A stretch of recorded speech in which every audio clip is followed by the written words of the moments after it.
ব্রাহ্মণবাড়িয়া সদর আসন থেকে আগামী জাতীয় সংসদ নির্বাচনে প্রার্থী হবেন। أعوذ بالله من الشيطان الرجيم بسم الله الرحمن الرحيم واعتصموا بحبل الله جميعا ولا تفرقوا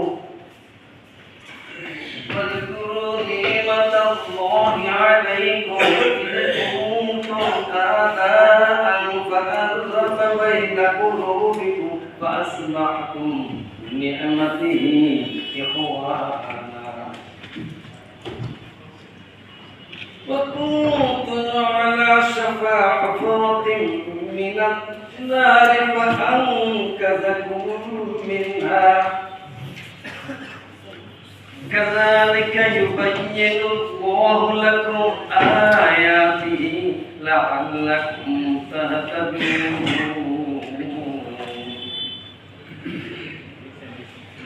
ولتكن منكم أمة يدعون إلى الخير ويأمرون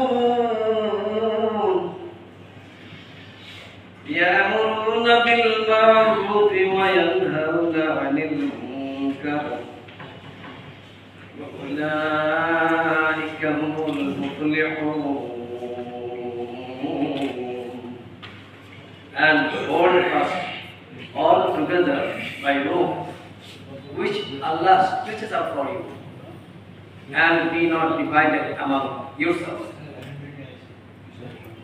And remember the favor of your Lord Allah when you are enemies, and by His favor you have become brothers.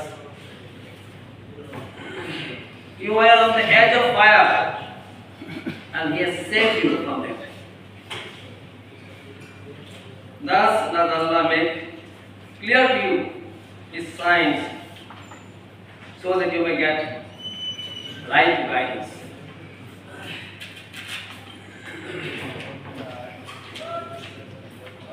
Let there be a group of people who will enjoy, who will call for to good, to welfare, enjoying what is right, forbidding what is wrong, and they are actually successful. তোমরা আল্লাহর রজ্জুকে, ইসলামকে, কোরআনকে মজবুতভাবে সম্মিলিতভাবে ধারণ করো, ঐক্যবদ্ধভাবে ধারণ করো, আর পরস্পর বিচ্ছিন্ন হবে না।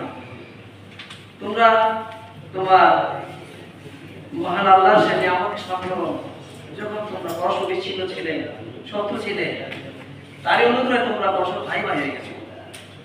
তোমরা জাহান্নামের গর্তের কিনারে ছিলে, তাদের আল্লাহ তোমাদের উদ্ধার করেছেন। এমনি আল্লাহ তার নিদর্শন সম্পর্কে প্রকাশ করে থাকেন, যাতে তোমরা সঠিক পথ লাভ করতে পারো। তোমাদের মধ্যে একজন লোক এরও থাকা দরকার যারা মানুষকে কল্যাণের দিকে আহ্বান করবে, সরকারের আদেশ করবে, অসৎ কাজে নিষেধ করবে, এবং তারাই পূর্ণ সফলকাম হবে। যেমন পারফেক্টলি সাকসেসফুল। তো দেখেন মাওলানা নাসির মাওলানা আমাদেরকে ঐক্যভাবে যাতে ঐক্যজোট করা হয়েছে, ঐক্যজোট করার জন্য, ঐক্যবদ্ধ করার জন্য, সমৃদ্ধ করার জন্য, ঐক্যবদ্ধ ভাবে দান করো, বিচ্ছিন্নতা থেকে আমাদেরকে রক্ষা করো। মুবাশশিরিল মুমিনিন।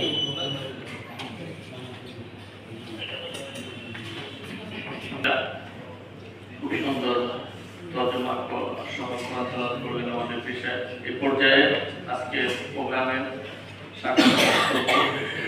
এখন আমাদের মাঝে স্বাগত বক্তব্য রাখবেন জাতীয় ঐক্যজোটের সম্মানিত প্রধান সমন্বয়ক আলহাজ মাওলানা আলতাফ হোসেন মোল্লা। বিসমিল্লাহির রহমানির রহিম। জাতীয় ঐক্যজোট কর্তৃক আয়োজিত আজকের এই জাতীয় সংলাপ অনুষ্ঠানে উপস্থিত বিভিন্ন রাজনৈতিক দলের সম্মানিত জাতীয় নেতৃবৃন্দ, উপস্থিত সুশীল সমাজের নেতৃবৃন্দ, এবং মিডিয়া কর্মী ভাই বোনেরা, আসসালামু আলাইকুম ওয়া রাহমাতুল্লাহি ওয়া বারাকাতুহু। আমাদের মাঝে উপস্থিত হয়েছে অনেক দলের চেয়ারম্যান, মহাসচিববৃন্দ,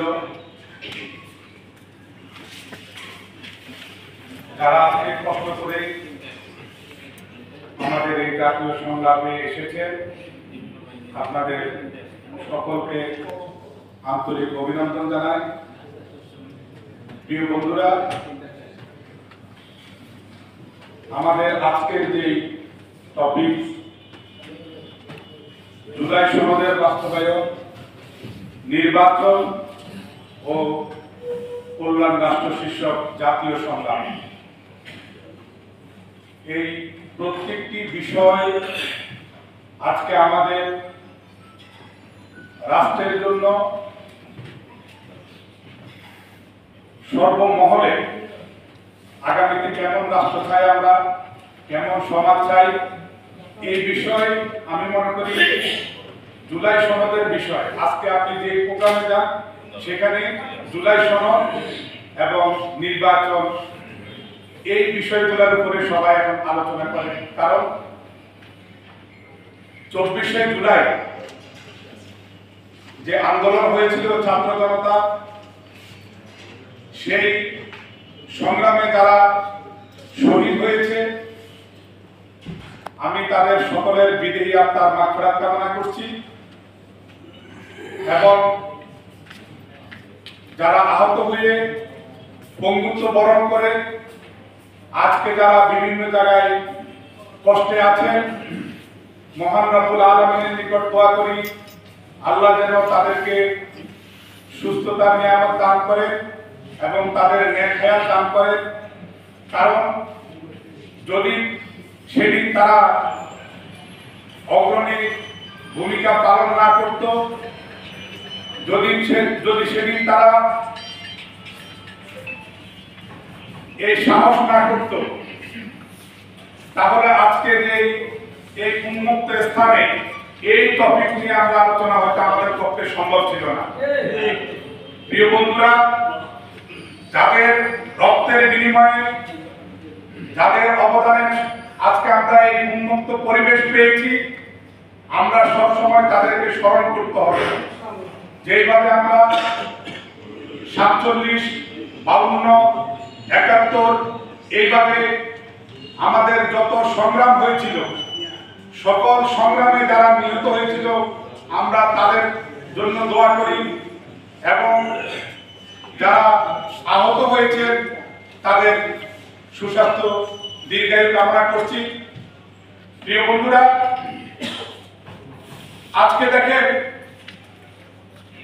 এই জুলাই বিপ্লব যে লক্ষ্য নিয়ে করা হয়েছিল, আজকে আমরা অনেকে সেই ট্র্যাক থেকে আমরা বিভিন্নভাবে লাঞ্ছিত হয়ে আমরা অনেকে অনেক রকম যার সিদ্ধি হাসিল করার জন্য আমরা যাচ্ছি। কিন্তু যদি আমরা আবার সেই ঐক্যবদ্ধ থেকে আমরা যদি সেই জুলাই বিপ্লবের